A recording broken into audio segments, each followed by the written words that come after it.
Welcome to GameSpot's Community Lounge. In our first edition of the GameSpot Lounge, we'll start off with the drama happening in general games discussion and System Wars forums over XenoBlade.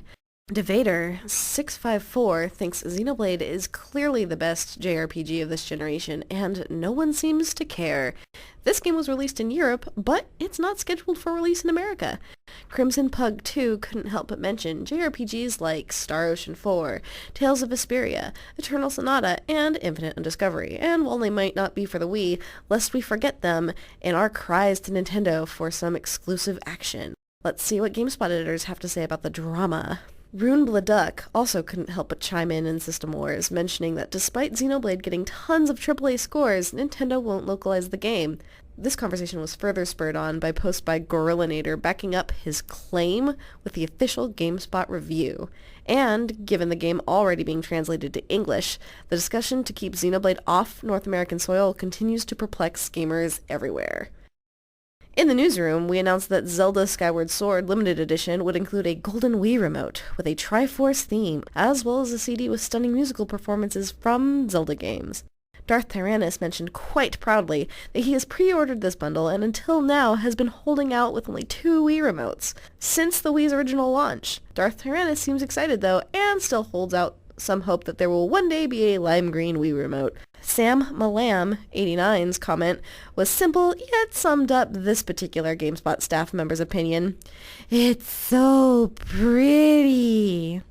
And Halo Pimp 978 thinks it looks awesome, and seems excited about listening to the CD, since, according to Halo Pimp, Zelda is one of the best musical scores in gaming history. This week's member spotlight shines on ep.1 for an impressive 3-part blog series on PAX Prime 2011. Some of his highlights include many of the featured games, as well as bragging rights about some PAX swag. So thank you, ep.1, for sharing your PAX experience with us. Next up, Union of the Week. This week we feature organization KH, a Kingdom Hearts union established in the late June of 2009. I had the pleasure of having an interview with the leader of UKH. Among other questions, I asked, why did you create this union, and what was your inspiration?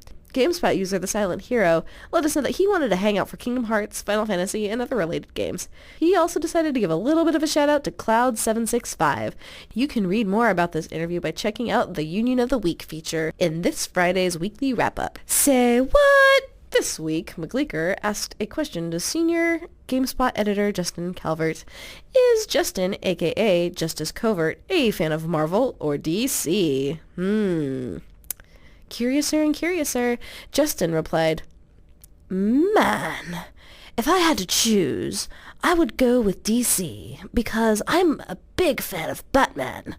But that doesn't mean that I don't love Marvel. After all, I do read both of them. But I am a bit of a DC boy. Well, that just about wraps things up for today in the GameSpot Lounge. We'll see you all next time. The GameSpot Lounge is closing. Goodbye.